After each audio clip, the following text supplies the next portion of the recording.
it doesn't matter who you find, how you find them. You find one person, and once you find that person, whether it's cold calling or through an association, if somebody knows them or you barely know them, it doesn't really matter. I could show up to any market and do it all over again, because true wealth is ability. It's not what you have in the bank. I was taught you never recruit a person, you recruit a circle of influence. Hey, MLM Nation, Simon Chan, what's up? And today is time for another throwback episode back when MLM Nation just got started. And the reason I'm choosing this episode, as I'm recording this, tomorrow I'm flying out to Salt Lake City to honored to be one of the speakers at Rob Sperry's Breakthrough Workshop out in Salt Lake City. By the time you're listening to this, you're probably, the event has passed. But yeah, Rob has been an amazing leader, amazing ambassador for the profession, do this kick butt events. I'm always honored to be speaking there, being at his masterminds in Hawaii, which was coming up in another month or so. But yeah, it's been an amazing friend. And I want to show you the episode when we first met was way back in 2016 in episode 176. Now, if you don't know who Rob is, you should definitely know him. He's one of the top trainers in the network marketing profession. But back then, he was just getting started. And it's just amazing to talk about the 3 mistakes that people make. And just, again, even though it was 8 years ago, this is way, I think, before Instagram started. Instagram maybe was just getting started. Definitely there was no TikTok, and definitely no live videos. But it was still timeless principles that still work today. So I wanted to share that episode.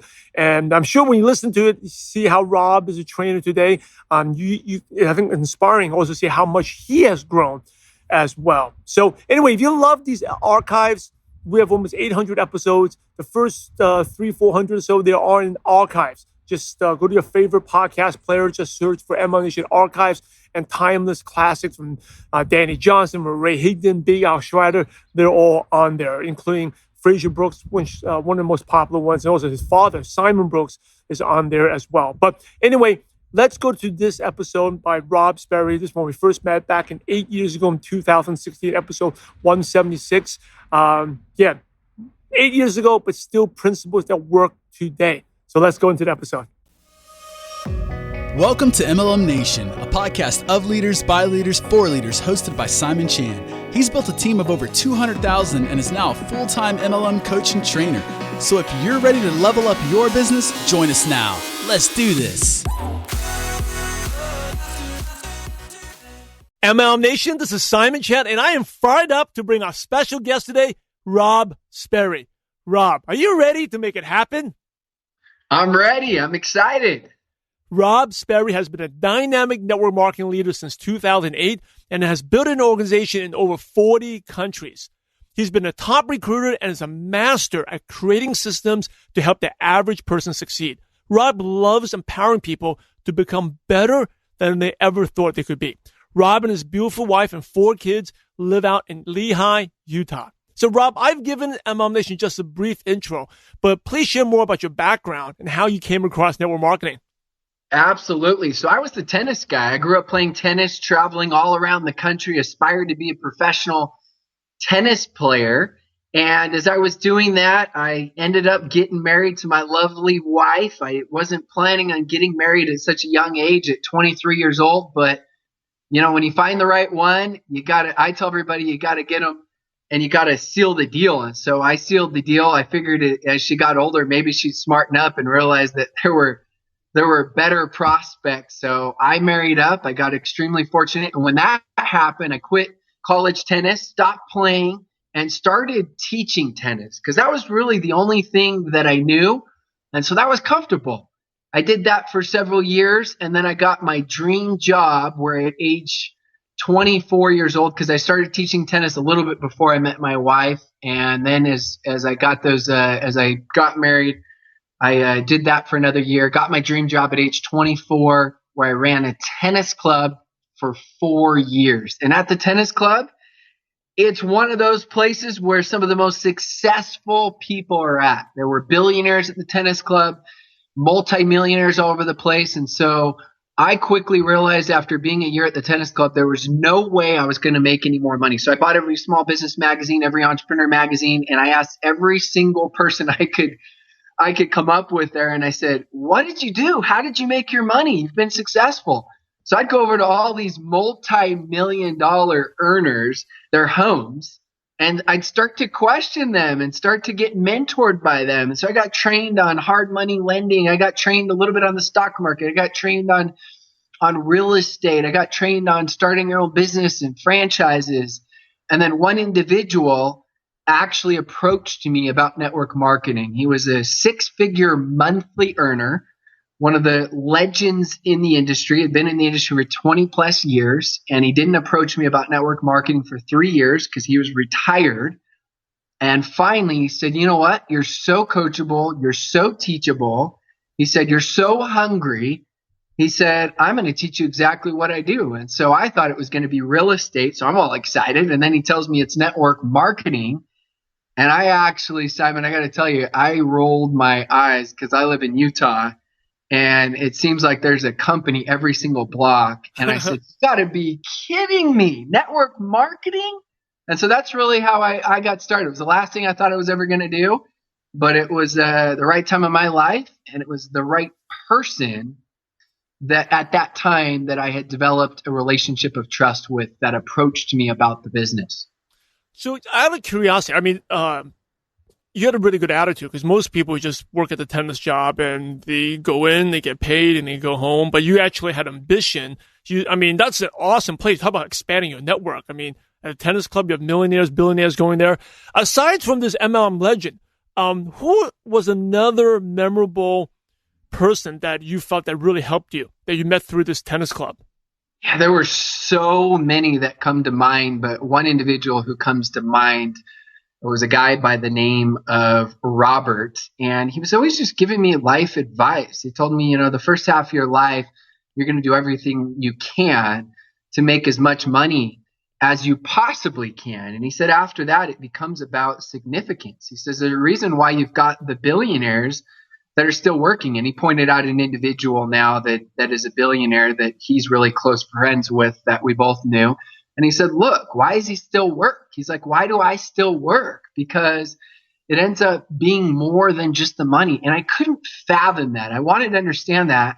But I thought in my mind, it's always these people that have made all this money that tell you it's not about the money. And I always thought, well, that's easy to say because you've made so much money. But it also gave me perspective that life was bigger than just money. He taught me, and several others taught me as well, the value of relationships. And I was just so impressed that so many successful people were so willing to help. And I think that's kind of a common myth. People are so scared to approach people that are extremely successful, but they're actually the most willing to help. It's like they've already had their success. And so they're competitive with themselves, but not as much with everybody else. They're more secure with themselves, and now they want more meaning in life, more significance, and they want to pay it forward. So that was a huge, huge insight that I was able to learn at a very young age at the tennis club. That brings up memories of when I first got started in MLM. This is, I've been in the business for maybe 14 months, in January 2005. And this is when I was still part-time working, with basketball players and stuff. And this guy, Curtis, I met him actually. He wanted to do a deal with Yao Ming. And through my friendship with Yao Ming, I knew him through my friend Wang, who I worked with, friends of Yao Ming. And he, you basically reminded me, this guy was worth probably $50 million. And he took me to a $200 lunch just to share it, just to help. And I think the thing that really helped me out was he never joined my company. He never bought any products, but he supported me. He's like, hey, Simon, whatever you do. And this is the guy, by the way, he was in 1968, 69, he was stocking shelves at a drugstore. He was like a Chinese guy growing up in Compton. So he's probably got picked on. But he got inspired by reading Think and Grow Rich. He never had a high school. I think he dropped out of high school, but reading Think and Grow Rich became worth $50 million. And then he inspired me, hey, Simon, whatever you do, don't quit because you're better. At least you're doing something. And that really inspired me. And I just had to share that with our listeners. Yeah. I really brought, when you shared about Robert, that brought back memories of my experience. Now, getting back to the legend, the MLM legend at the tennis club, let me ask you, before he shared, were you ever involved with networking before? Because, you grew up in Utah, right? And that's like the Silicon Valley of MLM companies. Were you ever involved in network marketing before? I wasn't. In fact, I counted, and I believe I know I'm pretty close, but the amount of companies that I was approached by, I come up with 11 different companies that approached me, and I ended up joining at age 28. So really from age 21 is when I first got approached. At age 28, I was approached by 11 different companies. I showed up to the meetings. In fact, I actually had successful individuals in other industries that had approached me about network marketing, and I never joined once. In fact, a month before I started in network marketing in 2008, I started in August. A month before I started, my best friends in the world down the street called me about joining a network marketing company. And I'm not the person that's rude. I'm very blunt, but I'm very cautious on how I communicate, and I pride myself on that. And I was borderline a jerk and rude, and said, "Don't ever call me about anything like this. I have no interest." So you can imagine the embarrassment that I had when I started a month later after shutting down my best friends in the world very adamantly. And what was their reaction when they found out you were in a different company? They were shocked. Their reaction was, "I thought you don't do these." And of course you have to, you got to go through and you got to justify why it's different and why it made sense. And so, yeah, they were probably hurt as well, I can assume, but they were shocked, to say the least. Well, you were probably shocked at yourself.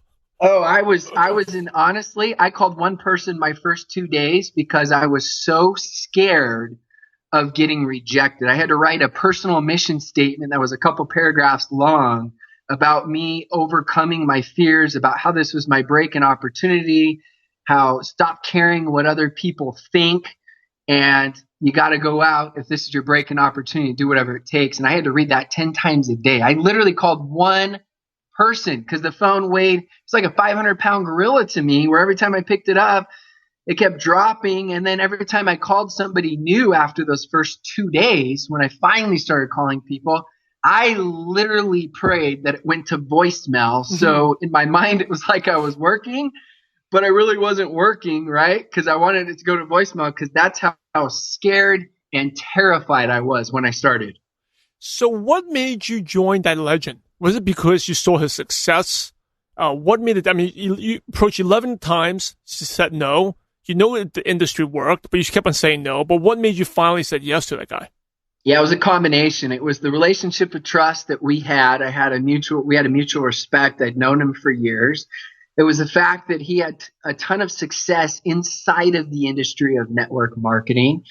And then the third factor is it wasn't just that. I had been around successful people before. It was the fact that it gave me a plan. I always felt like network marketing was the blind leading the blind. It was clueless showing clueless how to become more clueless. And it was people just saying, call everybody you know, hopefully one sticks, and hopefully it happens. So I really felt like it was net lottery ticket marketing, and I pride myself on being a giver, not a taker. So I didn't want to be that person that was just trying to make a ton of money off my friends with no business plan at all. And so he really mapped it out, and he said, look, I'll teach you what 99.99% of people don't know, what they don't understand. He actually told me that this will be the hardest thing that you ever do, but that's why it's going to be so worthwhile. And he mapped that out, a business plan for me, where he said, I'm going to teach you how to treat this like a real business, where you won't lose friends or family, because in the end, if they do it, great. If they don't, that's fine. You're not going to be desperate. And so he gave me that belief, and actually didn't just give me the belief, he taught me that. And that's where I said, you know what, this is actually a real business. I always had people telling me how easy it was, and how, you could make it happen. Who get two.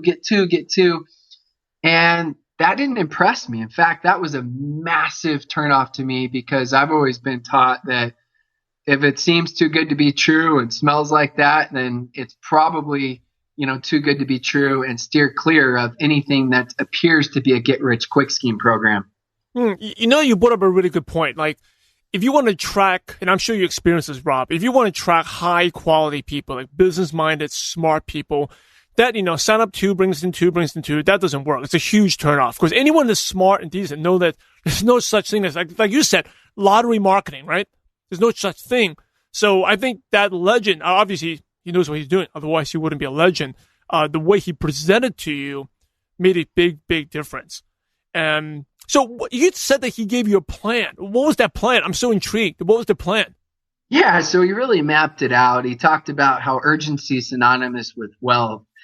And he gave both the short-term perspective and long-term perspective. I think too many people are one or the other, where it's either all just now and they talk about just the sprint, or it's just about the marathon and there's so much long-term perspective, there's no short-term urgency. So he said urgency is synonymous with wealth. And so he really taught me how to launch. And he said at the beginning, I'm going to teach you that it's not just about sponsoring a person. He says it's about sponsoring a circle of influence. The average person knows 2,000 people. And so he said, I'm going to teach you how to do that. And so he gave me a vision on both the short term of what I was going to do every month on my personal end of as far as recruiting both, obviously customers, preferred customers, retail customers, and distributors, but also what I was going to do as far as duplicating and helping those people and mirroring those people. As he said, you're going to have people that want to walk and people that want to sprint. You're going to sprint with the sprinters. You're going to walk with the walkers. You're going to jog with the joggers. You're going to mirror people. You're going to make it about them. You're going to make it about their goals. And by making it about them and their goals, you'll be able to achieve your goals. And so he mapped it out on a whiteboard and showed me this is what you're going to do month one. These are going to be our goals. This is exactly what we're going to do. You're going to go through and make this amount of contacts. And then month two, you're going to do this and this and this. And he went through it over the course of a year. And he said, and then this is where we're going to be at a year from now. Obviously, everything doesn't go perfectly as planned.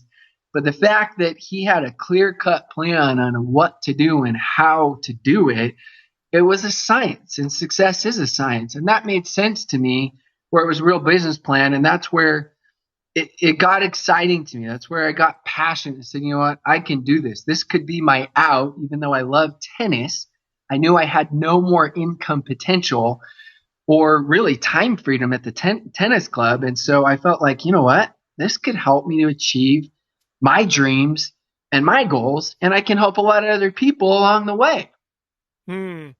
So let's go back to after you got started. You talked about you were so scared of rejection. You're hoping the voicemail will come up. Did you have success in the beginning of this plan? Did you have success in the first couple weeks, couple months?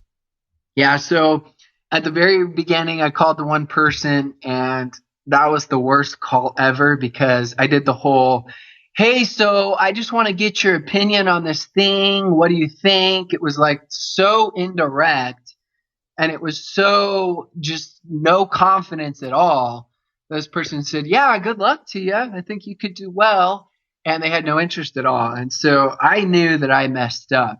And I couldn't figure out how to really approach people where I was a giver. Because I knew I was a giver. I knew I was providing an opportunity. But my fear was I was going to be perceived as a taker. So my question myself was, how can I approach somebody with passion and confidence in a way that they perceive me as a giver, in a way that it's not awkward, in a way that I don't become part of the NFL, the No Friends League, right? So I said, I don't want to be part of that all-exclusive NFL No Friends League. And so I came up with this approach after a couple days of doing absolutely nothing, where I called people up and I was finally just straight to the point. I was on the phone for less than 2 minutes. And I just straight up said to them, now this doesn't work for everybody. I'm teaching principles. I'm teaching my story. Understand, I live in Utah. Everybody knows about network marketing. And the worst thing you can ever do is hide behind that and try to trick people or anything like that. So I was just straight up. I said, look, this is going to be totally outside the box. You may even laugh at me, but that's okay. I got involved with network marketing. I'm 100% in. You know me. You know I do whatever it takes to be successful. I'm going to do whatever it takes. These are my goals. And I said really high goals because those were my goals. And you know what? My goal is to achieve this dream in 2 years. But it may take me 5, 6, 7 years. I'm realistic. But whatever it takes, I'm going to do that. The products are incredible. The company's incredible. The mentorship's incredible. I know everybody says their company's different and everybody says everything's different. So come take a serious look. If you think it's different, let's do it. If you don't, point me in the right direction. We'll still be friends. Nothing will be awkward. So I was selling them taking a look because I understood that it worked. I believed in the systems, the mentorship, the products, the company, but I didn't know how to explain it yet. So that first month, I did that. And once I got going, because my mentor told me that we're friends, but if you don't start calling people today, I'm done with you and I'm never working with you again. And he said, I'm telling you that out of just being friends. He said, I don't have time for it. And he said, we can go back to just being friends and I don't mentor you, but you'll appreciate it later. And so if you're going to go, go. And so I felt that sense of urgency. And so, yes, I had a tremendous amount of success. I had $45,000 in sales those first 3 weeks.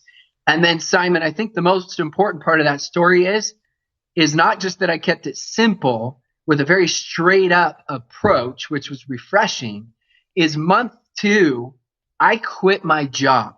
And I quit it way too early. I never recommend that. I recommend everybody's different, but at least they've got a steady residual income for months upon months and when their organization actually needs their time as well. So there's a balance. I won't go into that. But I quit my job. That was a career based off a bonus check, which I have to take responsibility for because I thought, you know what, if I did this well month 1, month 2, I'm going to kill it. And month 2, I got my butt kicked because I didn't keep it simple. I became the expert. I tried to give them an hour pitch on the phone. And so I went from working part-time, knowing very little and keeping it simple and passionate, where I crushed it, to month 2 where I did it full-time with a ton more knowledge.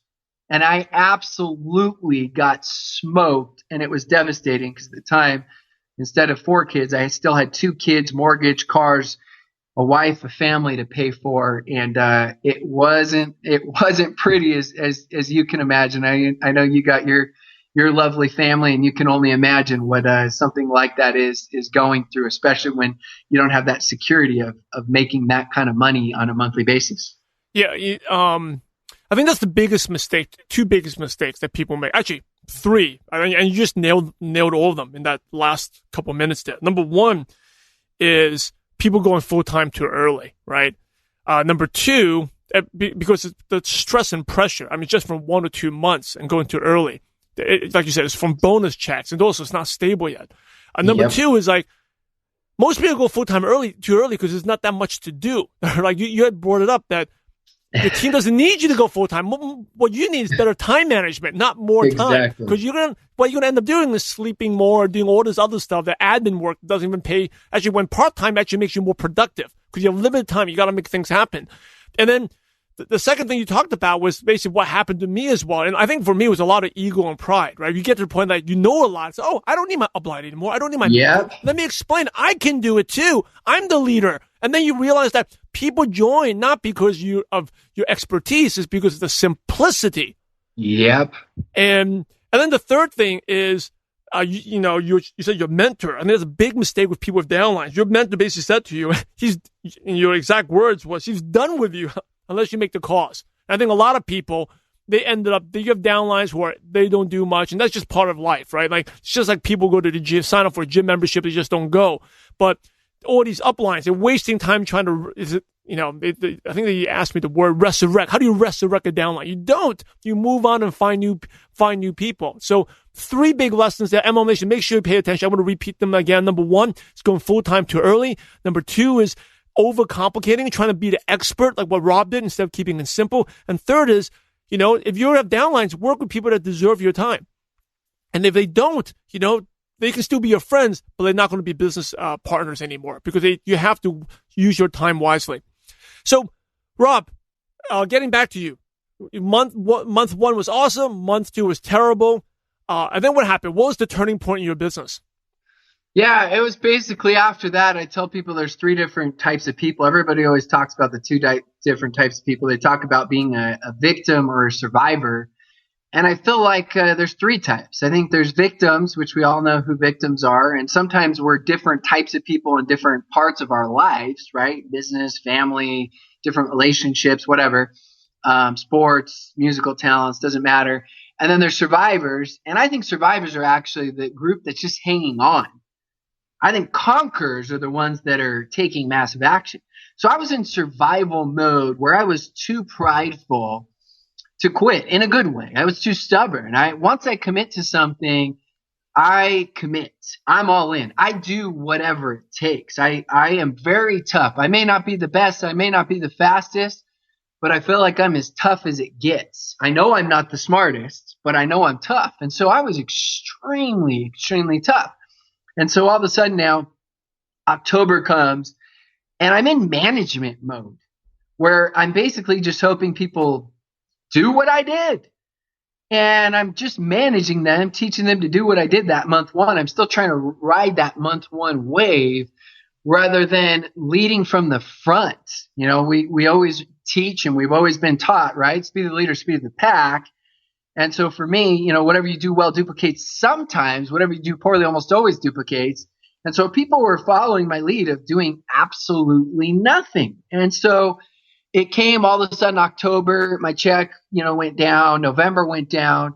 December, I think I'm working my butt off where I'm doing this full time. And in my mind, I'm probably working a lot harder than I'm actually working, because working in this business is talking to new people. And all I'm doing is managing the people that I have. So December comes. I work in my mind full time where I'm working 60 plus hours a week. I've got 10,000 minutes on my phone. I've got 7,000 plus texts, and I'm doing all the calls, all the managing, as I like to say now. My check is less than $400 for the month. I'm used to, from the tennis club, making $8,000 a month. Now I have another check where it's the lowest of lows. I just quit a career. That was my identity. I was a tennis guy. That's the only thing I'd ever done in my life. I finally make a move. I'm all in, but not really. And now I'm like, oh, great. What do I do? I go on a cruise that was scheduled the very last week of the month. It goes over New Year's. And on that cruise, it's the first time I had ever unplugged from the business. And anyone who's been in this industry that's been plugged in, and then all of a sudden you come unplugged, it's like you get paralyzed. So I'm paralyzed. And in that moment on the cruise, I said, you know what? When I come back, either I have to go all out and take massive action, or I need to move on. No excuses. I can't be a victim. I got to take responsibility. Either I'm in or I'm out, because being in the survivor mode for me is not going to work, because it was a full-time income for me, or at least that's what I needed. And so there was just a decision that was made. I don't remember the exact moment. I remember that whole week thinking about it.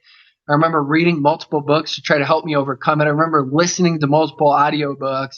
And I got home and I said, you know what? That's it. I'm all in. I told my wife I was all in, because like I said, when I commit to something, I commit. I'm tough. So by telling my wife, that helped me. You know, I told a couple of people that were in my organization, and I took all out massive action. So rather than focusing on my fears, I started focusing on all the solutions. And my organization went up 3.5 times volume wise. It never dipped below that again. And I still had highs and lows. I still had residual checks that weren't high enough. I still had incredibly high checks as well. But at that point, that's when I was finally, because you think you're all in, but you can never be fully committed to something until you're actually going through that. I mean, you know that. We all know that, right? I thought I knew that, but I had to learn that. And that's what I call really kind of that turnaround moment where finally the decision was made. There was no turning back. It was all in, all out, massive action. What would you consider? And by the way, before I go into this question, when you say massive action, you're talking about just hardcore prospecting, right? None of that management mode stuff again, correct? So correct. All out massive action was talking to new people. And if somebody wasn't getting me on with new people, then I figured I needed to do it myself. I love that. How many new people would you talk to on a daily basis? So our goal was, when I say goal, I've got a business partner. When I started this industry, our goal was 100 100 calls a day. So that could count talking to people in your organization as well. And when they weren't matching your energy or effort, we made new calls. My very first month in the industry, I made 250 new calls, which I know is almost unfathomable. But that's why I was able to have $45,000 in sales. It wasn't by coincidence.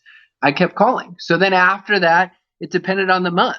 If I had someone that was new and hot and a sprinter, then they were putting me on with new people, and those people were putting me on with new people. But if they weren't, then yeah, I would be making sometimes, 10, 15 new calls a day. And that was great. But I quickly found out that it isn't about just how many new calls you make. It's about how many third-party validations you have. And so now I teach people, I'd rather have you make 10 new calls with 10 third-party validations than make 100 new calls with 0 third-party validations, because there's just a science to hearing another voice. Maybe you're too good for the person you're talking with, and they're like, well, I don't resonate with you. Maybe you're not good enough. Maybe it's just your personality. Whatever the reason is, there's a magic to having that third party. And so that became the biggest emphasis and focus. And to this day, even still, I always get another voice on because I had that hard learning lesson where it didn't work. And now I know exactly what works with getting that third party voice on. That was very inspiring. Thank you for sharing that. So I just want to go over this. This is so good. So good. Because I know a lot of people say, I want to take massive action. And you ask them how many phone calls they made. So I talked to 3 people today. Anything is massive action. So you said that you make 100 calls a day between you and your business partner. 100. And that could be in downline. And correct me if I'm wrong. I'm just recapping here. Yes. And in your first month, when you made that big check, it was 250 new calls. And that means like new people. Right? Yes. And your rest of the goal is 10 to 15 new calls a day. And then you added the third party validation, which is basically bringing it to the upline or downline or someone else, right? So if like Rob, you called me and just say I was a prospect, you called me and then you had your upline or your downline do the third party validation, would that count as a call for you? Absolutely. Yep. It was anything. It was just trying to have as much influence as possible at the beginning. And then after that, we had to dial it in with becoming more effective with that influence, with that those same amount of calls that we were making. So these new calls, right? The new prospects. I just want to clarify, right? New calls. That means a new prospect. How did you get so many people? And I think the beautiful part of it, you didn't care about whether they say yes or no. And I think a lot of people, they put too much emphasis on, I got to get the sign up. I got to sell the product. Yeah. You just care about the new call, right? So it could be, it could be anyone that you come across or walk with. It could be anyone, correct? Correct. So how I really got those at the beginning, I mean, people always say, what happens when I run out of contacts? And almost every single one of those people, I'll tell them to go, give me your phone. Let's go through your first 40 people on your phone. And they go through the first 40 people. And even almost everybody who's been in the industry for even 10 years, they haven't even contacted half of those first 40 people. And so it's a myth. Like, it's more of just a confidence issue more than anything else. And I found that it's a lot harder to make one new call in a day than it is to get in a groove where you make 10, 15 calls where you just don't even, it's almost automatic. You don't even think about it. It becomes a habit where you're just going about, you just go, call.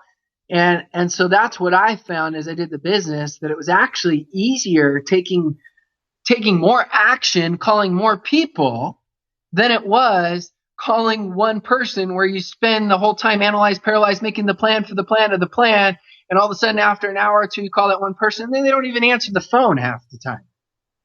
Yeah, this is such good training. I think it's like the equivalent of sports, right? If you're going to warm up and go to the gym, it's much easier to go and have a 30-minute, 60-minute workout than take all that time to go to the gym and work out for 5 minutes, 10 minutes, and go home. Yep. Right? And this is such, MLM Nation, this is such good training from Rob Sperry here. It's really, really good. I want to go back because, a lot of people ask me, what does it take for success? And basically, Rob is giving you a blueprint of what it takes when he talks about massive action. That's why he's where he is now. He also did it the other way, where he got into management mode and just make a couple of calls a day or whatever and start managing his downlines. And then his income basically went for $400 a month, from making a good income to $400 a month and barely surviving. So you know what you need to do. Now, let's go back a little bit. You talked about the nervousness, because a lot of people, you talk about a lot of people, the 40 people, they think they contacted everyone, right? They haven't. They basically gave me excuses, or they think, oh, that person's not going to be interested. They start making excuses to cover up their fears. So what tip can you give to MLM Nation about how to overcome their fears or how to increase their confidence? Yeah, that's one of the hardest things I know when we start. There's so many different fears: fear of success, fear of failure, fear of what other people are going to think. There's so many different fears. So this is what I did. I had to have a little conversation with myself, a common sense conversation, right? The whole, what's really the big deal? Think of yourself on your deathbed and imagine being worried about what people thought about when you were alive. And so you kind of start to laugh about it. But then finally what I did is kind of the really antidote to it, the recipe for helping me to overcome fear was really the books, to be honest. I read 100 books or listened to in the first 18 months of network marketing because I needed it. Now, even still, I read over 40 books last year, even being in this industry as long as I've been in it. But at the beginning, I needed it so bad. So when I had downtime, when I wasn't making new calls, when it was late at night, when it was early in the morning, when it was whatever, when something wasn't going on in this business. Now, there's red time and green time. Obviously, green time is when people are available and when you should be making new calls. Red time is when maybe it's inappropriate to call them or you can't get a hold of anybody or anything like that. So I tried to do it more during red time, but I gave up listening to music and I started listening to, and not to say I never listened to music, but instead of listening to music at the gym, I listened to books. And that's what I did. I'd read or listen because I needed to have that positive voice in my head. I needed to be thinking in a positive mindset. And so I did that. I got on every single type of training call that I could get on to listen. I try to watch, different videos online from different companies and inspirational leaders because again, I needed that. So every single second that I could, books, that really honestly was what got me through and helped me overcome the fear. And then after that, it doesn't really how much you study or anything like that. That's a help. But in the end, you just got to do it. I mean, when you read Stephen Covey's book, he talks in 7 Highly Effective Habits. He talks about the most common denominator of success, an essay that was written. And they said successful people are just willing to do what unsuccessful people aren't willing to do. It's not like they love doing those things. It's they're willing to do them. So I knew that. I knew it was still going to be hard. I knew that all these books helped me.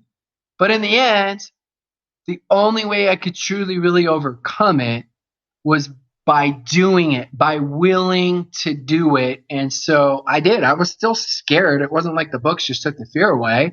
It just helped give me more confidence. It helped with the fear. But in the end, I just had to do it. I love it. It's so, so inspiring. I love it. This is awesome training. Rob, a couple more questions, okay? I know your time is valuable, but this has been so good. And you had brought up you made $400 a month in that December. What would you consider your worst moment in network marketing? Because I know success is a journey. Would you consider $400 a month the worst moment, or is there another moment that was just, or maybe even worse, but because you kept on hanging in there, you learned a huge valuable lesson from that experience? Yeah, that would be right up there as one of the very, very worst moments. I would, just to kind of give a different perspective on another probably bad moment, is the sophomore slump. I think that's probably one of the hardest for people. I could give a lot of different moments in the business, but I think the sophomore slump. What's the sophomore slump? Honeymoon stage. We know, you're married, I'm married. I feel like I have the greatest marriage that you can possibly have. My wife and I don't miss date night. When I'm out of town, I get back, we make up for it. In fact, tomorrow night, we're going to go see a movie, a late night movie after done with work. And so we always do that. But honeymoon stages, you just feel like we're going to be different. We're not going to have any issues when we get married or anything. We're not going to have any problems or fights. And you get married, you got the honeymoon stage, everything's going to be perfect. And all of a sudden you get the sophomore slump. I don't care who you are. I don't care how great your relationship is, because I feel like I have the greatest relationship there is. You're going to go through issues. There are differences. And so when I went through the sophomore slump, that for me was all of a sudden you realize that it's going to be harder than you thought. Everything worthwhile in life's harder than you thought. Everything. Go ask anybody who's had success. Michael Jordan, Will Smith, Oprah, anybody, they're going to tell you, you know what? That was a lot harder than I thought. And so for me, it was when the friends and the family that I thought were going to be with me, that I thought were going to crush this business with me, it was when they quit. That was that sophomore slump. It was when the business was, hard. And it was like that, just that freezing cold water somebody threw on my face, because you got people that you care about. And all of a sudden they're telling you, oh, it's too hard. And, oh, I had one person tell me, they made $2,000 in their first 2 months. And they quit because they said it wasn't enough money. And I'm thinking in my mind, most businesses don't turn a profit. Most businesses don't turn a profit for 3 years. You're treating this like net lottery ticket marketing. You're not treating this like a real business like we talked about. But even still, they're telling you that. And so they're trying to indirectly, sometimes directly, pull you down with them. And that was hard. These are the people that I love and I care about. And so actually one group of friends, that really, really close couple that I was friends with, I actually just had to tell them, hey, look, based on everything you said, I don't know if this business is for you. And we're still friends. And I basically told them, obviously it's their own decision, but I recommended that they be done. Now, of course, I always believe in everybody. Of course, I want the best of everybody. Of course, I'm going to empower and help them. But at this point, you could just tell that they were already done. And so, yeah, that's what I did. And so that was probably for me one of the other hardest moments in my business. And I think it is for most people, as they go through the honeymoon stage. This is going to be so great. They say they know it's going to be hard, but in the back of their minds, oh yeah, I'm going to crush this. I'm going to achieve my dreams. And then all of a sudden they realize that it's work, and all of a sudden they have friends quit and they got family quit, and they got to get through the goo. They got to get through the sophomore slump. And if they can make it through, then that's when they're usually pretty tough and they're pretty solid. But that's the part where I think most people get stuck, where most people actually quit in this business. In your 8 years, Rob, how have you seen the network marketing profession change, and where do you see it going? I love the way the industry's changed. I feel like with the information age, with social media and everything, we're more connected than ever. I feel like it's much easier to build an international business. I feel like we're much more similar from an international standpoint, because we influence each other more than ever. Whereas back in the day, styles, trends, mindsets, TV shows, movies, whatever, you didn't know what other people were watching or wearing or doing or thinking. And nowadays, we all get to see what each other's doing. And so we're much more similar than ever. We're much more connected than ever. I think social media has also influenced us, where we know what's possible. We see what other people are doing, and it's helped us to dream bigger, where lifestyles become more important than ever. I think because of our communication now, with whether it's FaceTime, Skype, whatever, Google Hangout, just video calling, all these different features that we have, I feel like we're becoming more effective with our time. And it used to be where people just, how much office time can I show and get the job done and stay overtime?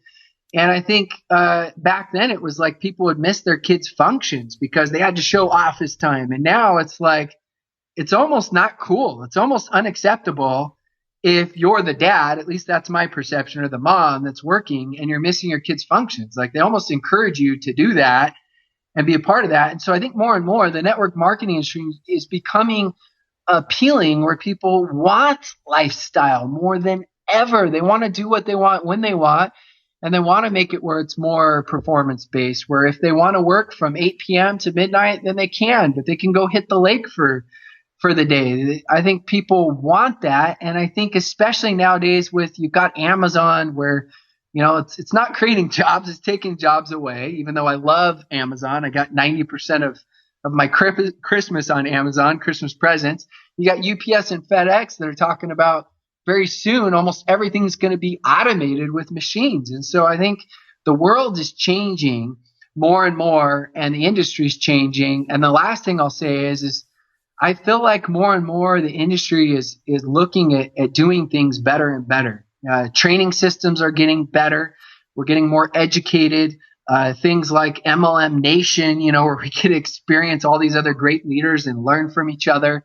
I also feel like it's becoming, even though there'll always be hype, I feel like more and more, and there's a difference between dreaming big and hype. Dreaming big's okay. Dreaming big's more than okay. It's great. It's necessary. That's what I love about network marketing, one of the things. But I feel like there's a lot more substance, and people are attracted to that with network marketing. Whereas I feel like years ago, it was a lot more of just hype, and now it's becoming more and more of more substance. And so I love the way the industry's evolved. I love the way the industry is changing, and I firmly believe that it's becoming more and more, not are you part of network marketing, which company are you part of, which just gets me excited. As we go towards the end of the show, some really quick questions to pick your brain, Rob. Okay, so these could be really 1 or 2 word answers or 1 sentences. The first one is, what is one of your favorite success quotes that motivates you?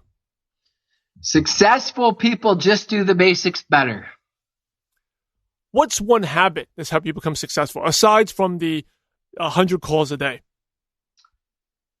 Discipline. I haven't missed reading personal development for 8 years. I haven't missed the gym for at least 8 years. I haven't missed a week. I've only missed reading some sort of spiritual reading once, which I'm still mad about that I forgot and missed. And so I feel like everybody always talks about maximums. I feel like you tell me your minimums, and I'll tell you how successful you'll be. What do you do when you feel like doing nothing? I love it. I feel like you're like my brother, the mirror image of me. And I think a lot of people don't understand that, right? The discipline. It's like, it's like people think that's a boring life, but it makes you feel good to be disciplined. It does. Yeah. It makes you feel like even if the rest of the day goes, there's things that come up, but the fact that you can do those things, exercise, spiritual, and reading, it's like you feel like it's a win already. It doesn't matter what happened, you won that day. 100%. What's the best piece of advice you ever received, Rob? In network marketing, I would say most underpaid business in the beginning, most overpaid business in the end. That gave me massive, massive perspective and got me through those tough times. What's your favorite prospecting tool? So say you have a prospect who's interested. Do you send them a link to an online video? Do you meet them for coffee and use a newsletter? Or do you do a Skype meeting right away or webinar? What do you like?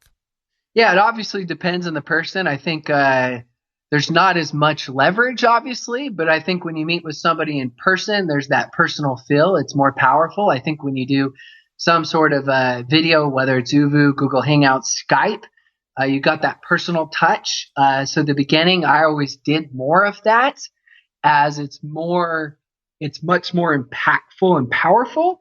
As my organization grew, then obviously I create more tools as leverage with webinars and with websites and with videos.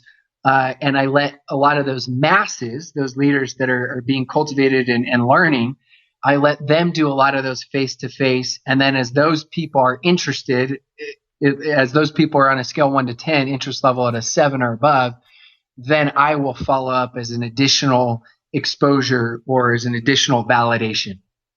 Do you have a favorite online resource like a Dropbox or Evernote, or like a favorite app on your phone that you can recommend? I use both Dropbox and Evernote. I can't even choose between those two. I 100% love both of those. I use Dropbox and I save all of my videos and use a lot of the content there. And I actually use Evernote for all of my notes. Like I said before, you're like a mirror image of me. I love this too. Out of all the books that you've read, what's 1 or 2 books that you could recommend to MLM Nation? Ooh, let me give different than the standard answer, because I could name all of them as I've read so many. I will give a recent one, Give and Take by Adam Grant. And I'm not going to give it away, but he's going to talk about who makes more, givers, takers, or matchers. And he's going to talk about ambitious givers. And he's going to give you studies, not just theories. And then another little known book is Put Your Dreams to the Test by John Maxwell. Everybody always talks about all the John Maxwell books, which I absolutely love.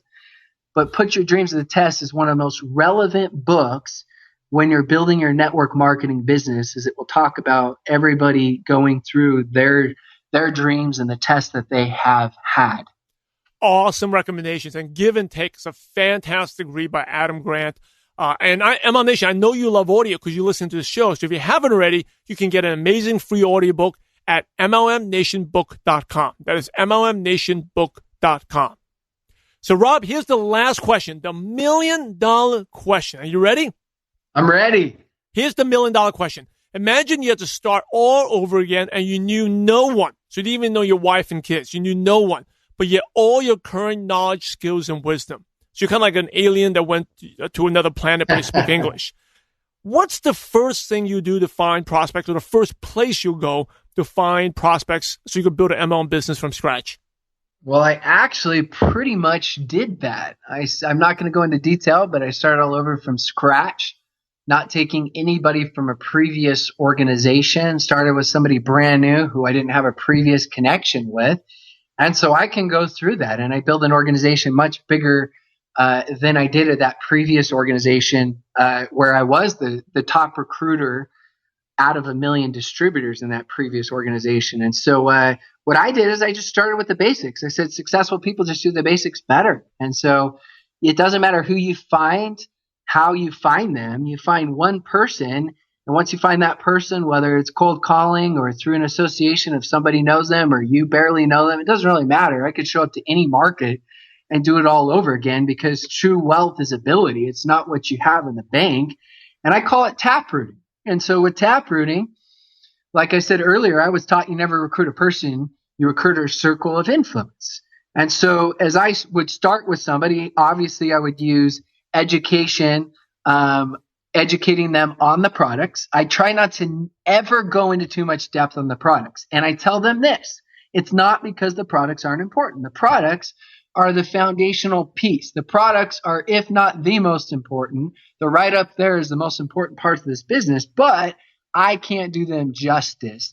And so I always refer them, and I do it with them a lot of times where I'm online with them and show them, because again, what you already talked about, what works is what duplicates. And you talked about, keeping it simple to duplicate. And so I make sure that I'm showing them tools and using tools so that it's not all about me, because I want them to look at me and say, I can do what you're doing. So then the next part is I'm going to give them vision. Good leaders have vision. Everybody's going to tell you in their business they have vision. Great leaders know how to give vision. It's communicating to one their worth and potential so well that they see it in themselves. Everybody has a goal. Everybody has a dream. And I believe that everybody's goal and dream is time freedom and financial freedom. It's just, what does that specifically look like for them? Is it humanitarian traveling? Is it just being able to do what they want when they want? Is it whatever it is, hanging out at the beach all day? For some people, it's cars and houses. It doesn't really, everybody has a different dream. And so I'm going to ask questions, because questions are the answers. And then I'm going to show them, based on what their goals are, based on what their dreams are, how I can help them to achieve that. And I'm going to do that in a way that we're going to dream big, but I'm not going to do it in a way that's hype.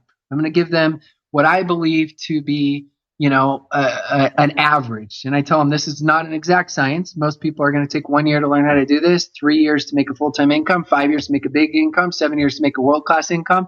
Some people are going to take a lot longer. Some people are going to absolutely shatter that and go much, much faster, but I'm giving them a vision. I've already educated them on the products. And then right away, once I've helped this person to get started in this business, I'm not going to go have them watch a training for 2 or 3 or 4 days, tell me to call me if they need something. I think too many people do that. If you do that when you start in this business, especially if you know what you're doing, if you don't get overwhelmed. You're going to use your mentor and your leader to help you taproot, just like I did, as I told you guys at the beginning of the call, is I used my mentor as third-party validation. You can use your leaders, whoever they are, your tools, whoever they are. But if you just do that and tell people, hey, call me if you need something and you think you're a supportive upline or leader, what you're doing is you're saying, here's a new plane for you to fly. And inside the plane, there's a training manual. Go read it. That doesn't work. You got to be co-pilot with them. So right away, when I start with somebody, I'm going to teach them, here's basically what you say. You keep it less than 2 minutes. You tell your story. I'm teaching them principles that are very simple. Like I told you guys in my initial invitation that I made my first month, I didn't go in depth on products or business or anything. I sold my story. I sold my goals. I sold my commitment. I sold them taking a look, whether that's a look at a third-party tool, whether that's a webinar, whether it's meeting in person, whether it's whatever tools you have, whatever your leaders teaching you. And so I get people launched right away. Training doesn't work trains. They can get trained and go watch the training that night before they go to bed. But for all I know, if I just say, hey, go call me if you need something, fear's going to set in. They're going to wake up the next morning. Friend told them or best friend told them, hey, that's not going to work. And all of a sudden they quit and you're like, well, what happened? Well, as Jim Rohn says, the birds got to them. So that's what I do. That's what I've done when I start over again. That's what I would do. Fingers crossed that never, ever happens, right, Simon? But that's exactly what I would do without going into too much depth is I would really focus on tap rooting, holding their hands, making this as a team and being co-pilot with them. And then eventually after that, you can't do everything for everyone. At some point, it's like a baby learning to walk. You got to let the baby fall a little bit, let them know, hey, I'm still here for you as you're learning to walk, but now I'm going to help some of the people in your organization get launched. And you move on. And so it's recruit, duplicate, and then train, recruit, duplicate, and then train. Awesome advice. And you are definitely a giver from Give and Take by Adam Grant. So thank you for sharing that detailed. Rob, as we wrap up, any last words of advice? And then what's the best way our listeners can connect and contact you? Absolutely. So you could go to my Facebook and always find me there. I love being very active on my Facebook. Just my name, Rob Sperry, Sperry. You can find me on my website /blog, robsperry.com. And words of advice, I would just leave everybody parting ways. Rich people think long-term, poor people think short-term. That's spiritually, financially, that's physically, that's in everything in life. And so just remember, when things are going bad, they're never as bad as you really think. And when they're going well, they're probably not as good as you really think. Don't get too high, don't get too low. Stay the course. When you commit to something, focus on solutions and do everything you can to make it happen, because I believe so much in this industry that it's more than just the money. Just like I said with those very, very successful people, I'm like, oh, rolled my eyes. Of course, because you've made the money. But I've really, really learned that from this industry, I am a better husband, father, leader, friend, and there's no price that you can put on that. And because of that, money has become a byproduct. So you focus on becoming a better person in this business. I firmly believe money will actually become a byproduct of it. So I just really appreciate what MLM Nation's doing, what you're doing, Simon, you and your entire team. And love watching all the trainings and learning from those trainings. So thank you so much for your time, and I appreciate you allowing me to be on and be interviewed. An awesome training from Rob Sperry. MLM Nation, you're the average of the 5 people you spend the most time with. And today you've been hanging out with Rob Sperry. So keep up the momentum and go to MLMNation.net and type in Rob, R-O-B, at the search bar, and Rob Sperry will pop right up. The show notes and all the nuggets of wisdom and Rob's contact info will be right there. Definitely connect with him. What an amazing leader and awesome training and advice that he just shared with us today. In order to be successful in network marketing, you must help others. So, Rob, thanks again for sharing your valuable time with MLM Nation. We're grateful to you, and we appreciate you for having a positive impact on millions of distributors worldwide. Thanks again, Rob, and God bless you. Hey, so there you have it. Rob Sperry, way back in 2016. It's just incredible what he has done, how much he has grown in the profession. And again, like I said, I'm honored to be speaking at his event, in the Breakthrough event in Salt Lake City. A great friend, great ambassador for our profession. Make sure you go follow him, check the stuff he does out. If you are a 6-figure earner above, look forward to seeing you at his mastermind coming up in Hawaii. You reach out to him, or reach out to me. I'll fill you in the details of that. It's going to be a lot of fun. But anyway, go and follow him. And if you like these archives, let me know. Definitely go subscribe to the previous podcast, MLM Nation Archives, which has all the oldies, but still timeless classics in there. All right, everyone. God bless. Go out there, apply what you learn, and have a positive impact on someone's life. Be blessed.